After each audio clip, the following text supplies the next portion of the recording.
সম্মানিত সাংবাদিকবৃন্দ, এবছর আমাদের হজ যাত্রীদের একটি বিরাট অংশ অর্থাৎ ৮১,৯০০ জন হজ যাত্রী বেসরকারিভাবে এজেন্সির মাধ্যমে হজ ব্রত পালনের জন্য নিবন্ধন করেছেন। সৌদি সরকারের এজেন্সি প্রতি ন্যূনতম হজ যাত্রীর বাধ্যবাধকতার কারণে মোট ৭৫৩টি এজেন্সির অধীনে নিবন্ধিত এ সকল হজ যাত্রীরা ৭০টি লিড এজেন্সির মাধ্যমে হজ পালন করবেন। ধর্ম বিষয়ক মন্ত্রণালয়ের প্রত্যক্ষ তত্ত্বাবধানে কঠোর মনিটরিং ও ফলো আপ তৎপরতার কারণে সৌদি সরকারের বেঁধে দেওয়ার সময় ১৪ই ফেব্রুয়ারি ২০২৫ তারিখের মধ্যে বেসরকারিভাবে এজেন্সির মাধ্যমে নিবন্ধিত হজ যাত্রীদের জন্য কেবল মিনা ও আরাফায় তাঁবু বরাদ্দ গ্রহণ, ক্যাটারিং সার্ভিস কোম্পানির সাথে চুক্তি, এই দুটি অ্যাক্টিভিটি সম্পন্ন হয়। পরবর্তীতে সৌদি সরকার মক্কা মদিনার বাড়ি ভাড়া ও পরিবহন কোম্পানির সাথে চুক্তির সময় ২৫ মার্চ ২০২৫ পর্যন্ত বৃদ্ধি করে এবং তারা এই বিষয়ে কঠোর সতর্কবার্তা জারি করে। সতর্কবার্তায় সৌদি সরকার জানান যে ২৫ মার্চের মধ্যে অনলাইন নুসুক মাশআর প্ল্যাটফর্মে বাড়ি ভাড়া ও পরিবহন চুক্তি করতে সক্ষম না হলে সংশ্লিষ্ট হজ যাত্রীরা ২০২৫ সনে হজ করতে পারবেন না। সৌদি সরকারের সতর্কবার্তার গুরুত্ব উপলব্ধি করে ২৫ মার্চের মধ্যে অনলাইন প্ল্যাটফর্মে বাড়ি ভাড়া ও পরিবহন চুক্তি সম্পন্ন করার জন্য হজ অফিস জাদ্দা কর্তৃক হজ এজেন্সিগুলোকে ১৯ ফেব্রুয়ারি ২০২৫, ২০ মার্চ ২০২৫ তারিখ দুটি পত্র এবং ধর্ম বিষয়ক মন্ত্রণালয় হতে এজেন্সিগুলোকে ২২ ফেব্রুয়ারি ২৫, ১৩ই মার্চ ২৫, ১৭ মার্চ ২৫, ২৪ মার্চ ২৫, ২৬ মার্চ ২৫ সর্বমোট ৮টি পত্র, অসংখ্যবার খুদে বার্তা এবং হোয়াটসঅ্যাপ গ্রুপে প্রায় প্রতিদিনই এই সংক্রান্ত নানা তাগিদ দেওয়া হচ্ছে। আমার সচিব মহোদয়, হজ বিভাগের কর্মকর্তারা, মক্কা হজ মিশনের কর্মকর্তাগণ, হজ এজেন্সি ও এয়ারলাইন্সের প্রতিনিধিদের অংশগ্রহণে গত ২৬ ও ২৭ ফেব্রুয়ারি ২৫, ১০, ১৫, ১৬, ১৮, ১৯, ২০, ২১, ২২, ২৪, ২৫, ২৮, ২৯, ৩০, ৩১ মার্চ এবং ১ ও ৭ এপ্রিল ২৫ খ্রিস্টাব্দ জুম প্ল্যাটফর্মে সভা করা হয়েছে। হজ যাত্রীদের হজ পালন নিশ্চিত করার লক্ষ্যে প্রতিটি সভায় সৌদি সরকারের নির্ধারিত সময়ের মধ্যে নুসুক মাশআর প্ল্যাটফর্মে বাড়ি ভাড়া রিকোয়েস্ট সাবমিট ও পরিবহন চুক্তি সম্পন্ন করার জন্য এজেন্সিগুলোকে বারবার অনুরোধ জানানো হয়েছে। ২৫ মার্চ ২০২৫ রাত ৩টা পর্যন্ত আমাদের কর্মকর্তারা অব্যাহতভাবে চেষ্টা চালিয়ে যাচ্ছেন। তারপরও কিছু সংখ্যক এজেন্সি নির্ধারিত সময়ের মধ্যে নুসুক মাশআর প্ল্যাটফর্মে বাড়ি ভাড়া রিকোয়েস্ট সাবমিট করেনি। সৌদি সরকার পুনরায় ৩ এপ্রিল ২০২৫ খ্রিস্টাব্দ পর্যন্ত ১০ দিন সময় বৃদ্ধি করে। আমার সচিব মহোদয় ঈদের ছুটির মধ্যে সকল হজ এজেন্সি ও এয়ারলাইন্স সমূহকে নিয়ে সভা করেন। এই সভায় এজেন্সি সমূহকে যথাসময়ে নুসুক মাশআর প্ল্যাটফর্মের মাধ্যমে বাড়ি ভাড়া ও পরিবহন চুক্তি সম্পন্ন করার জন্য তাগিদ দেন। গত ৩ এপ্রিল বাংলাদেশ সময় রাত ৩টায় নুসুক মাশআর প্ল্যাটফর্মটি বন্ধ হয়ে যায়। এর একদিন পর ৫ এপ্রিল সৌদি সরকার পুনরায় নুসুক মাশআর প্ল্যাটফর্ম খুলে দিয়েছেন, তবে এটি যে কোনো সময় বন্ধ করে দেওয়া হতে পারে। উপস্থিত সাংবাদিকবৃন্দ, সর্বশেষ গতকাল ৭ এপ্রিল আমার মন্ত্রণালয়ের কর্মকর্তারা হজ এজেন্সি সমূহের সাথে জুম প্ল্যাটফর্মে সভা করেছেন। এজেন্সির দেওয়া তথ্য অনুসারে ৮ এপ্রিল দুপুর ১২:৩০ পর্যন্ত মক্কায় ১,১২৬ জন এবং মদিনায় ১,০৬৭ জন হজযাত্রী নুসুক মাশআর প্ল্যাটফর্মে হোটেল বা বাড়ি ভাড়া রিকোয়েস্ট এখনও সাবমিট করা হয়নি। বেসরকারি মাধ্যমে ৮১,৯০০ জন হজযাত্রীর মধ্যে আজ দুপুর ১২:৩০ পর্যন্ত মক্কায় ৭৪,৬২৬ জন, মদিনায় ৭৮,৬২৭ জন বাড়ি ভাড়া নিশ্চিত হয়েছে।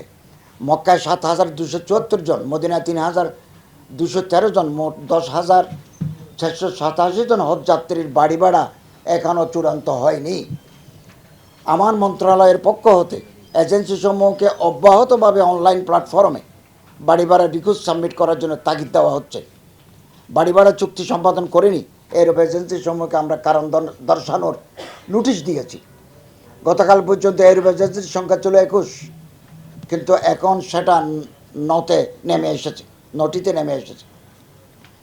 সৌদি সরকারের ঘোষিত রোড ম্যাপ অনুসারে আগামী 18 এপ্রিলের মধ্যে সকল হজ যাত্রীর ভিসা সম্পন্ন করার বাধ্যবাধকতা রয়েছে। উল্লিখিত সময়ের মধ্যে সকল হজ যাত্রীর ভিসা সম্পন্ন করার জন্য আমরা হজ এজেন্সি সমূহকে চিঠি দিয়েছি।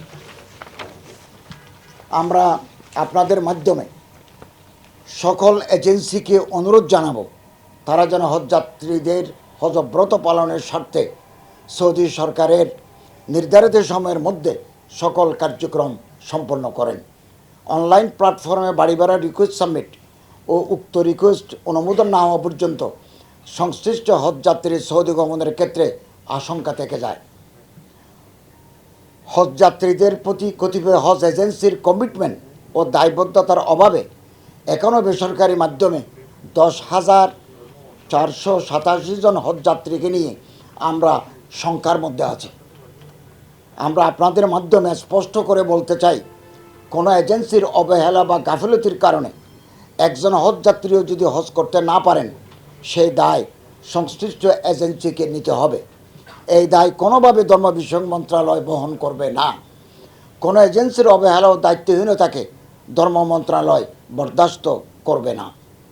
শুধু সাংবাদিকবৃন্দ, গণমাধ্যম রাষ্ট্রের অন্যতম স্তম্ভ, দেশ ও জাতির উন্নয়নে আপনাদের ভূমিকা অত্যন্ত গুরুত্বপূর্ণ। ধর্ম বিষয়ক মন্ত্রণালয়ের বিভিন্ন বিষয়ে আপনাদের নিকটতা আমরা সবসময় আন্তরিক সহযোগিতা পেয়ে আসছি।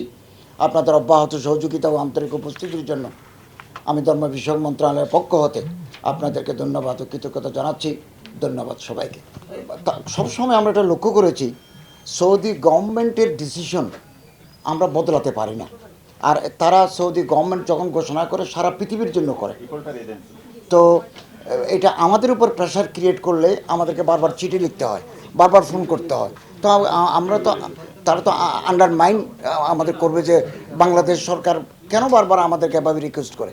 যেমন 15 বছর চাইল্ড, ওনাদের রিকোয়েস্টে আমি হজ মন্ত্রীকে চিঠি লিখেছি। উনি আমার এক উত্তর দিয়ে বলছেন যে এটা তো তোমাদের জন্য প্রয়োজন, বাচ্চা নিয়ে আসবে, এই বাচ্চাগুলো যে সংক্রমিত হয় বা অন্য কাউকে সংক্রমিত করে, এটা তো হজের পবিত্রতা নষ্ট হবে, অতএব আমি দুঃখিত। তো আমরা রিকোয়েস্ট করে আমরা ওনাদের কাছে ছোট হয়ে যাই। আর আমাদের এজেন্সিগুলো অনেক ভালো এজেন্সি আছে যারা প্রপারলি ঠিক সময়ে করেন, আমাদের তাদের সহযোগিতা পেয়ে আসছি। কিছু কিছু এজেন্সি ওই আমাদের উপর প্রেশার ক্রিয়েট করে শেষ টাইমে এসে যে বলেন, এমনকি তারা এটাও আমাকে একবার বলেছেন যে চিফ অ্যাডভাইজার যেন কথা বলেন। আমি এটা চিফ অ্যাডভাইজারের সাথে কথা বলেছি। উনি বললেন যে তারা বিজনেস করবেন, আর আমি কি কোনো মন্ত্রীকে বলতে, আমায় তো বলতে গেলে বাদশাহ সালমানকে বলতে হবে, মোহাম্মদ বিন সালমানকে বলতে হবে। তো তোমরা এই পরিস্থিতি কেন তৈরি করেছো? তারা যদি সৌদির ডেডলাইনটা মেনে চলতো তাহলে আমাদের এই হজ ব্যবস্থাপনায় কোনো ধরনের বিশৃঙ্খলা তৈরি হতো না। আমরা এবছর সরকারি অর্থ ব্যয়ে কোনো অতিথিকে আমরা হজে নিচ্ছি না, কোনো মন্ত্রণালয় থেকে আমরা নিচ্ছি না। এবং আমার মন্ত্রণালয়ের অধীনে ইসলামিক ফাউন্ডেশন আছে, তারপরে ওয়াকফ আছে, আমার মন্ত্রণালয়ের কর্মকর্তারা আছেন, এগুলো আমরা সীমিত পরিসরে নিচ্ছি। যারা গত বছর গেছেন এবছর আমরা তাদেরকে নিচ্ছি না। বছর যে সমস্ত এজেন্সির অব্যবস্থাপনার কারণে, অবহেলার কারণে, মন্ত্রণালয়ের অর্ডার সৌদি সরকারের ডেডলাইন ক্যারি আউট না করার কারণে কোনো হাজি যদি হজে যেতে ব্যর্থ হন, তাহলে সে সমস্ত এজেন্সির বিরুদ্ধে আমরা আইনানুগ ব্যবস্থা নেব। আইনানুগ ব্যবস্থার মধ্যে আছে তাদের লাইসেন্স আমরা বাতিল করে দেব, তাদের যেটা জামানত আছে সেটা বাজেয়াপ্ত করব, এবং তাদের বিরুদ্ধে ফৌজদারি মামলা আমরা দায়ের করব।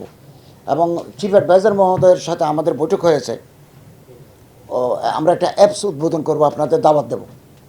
হজ একটা অ্যাপস, নতুন অ্যাপস আমরা চালু করতে যাচ্ছি, আপনাদেরকে অবহিত করব। ওই বৈঠকে তিনি আমাদেরকে বলেছেন যে তোমরা গ্রেড করো ABCD, এবং যারা হজ ব্যবস্থাপনার ক্ষেত্রে সহযোগিতা করে নাই, আমাদেরকে বিব্রতকর অবস্থায় ফেলেছে, তাদেরকে পরবর্তী সময়ে তাদের লাইসেন্স বাতিল করে দেবে। তো আমরা এভাবেই এগিয়ে যাব।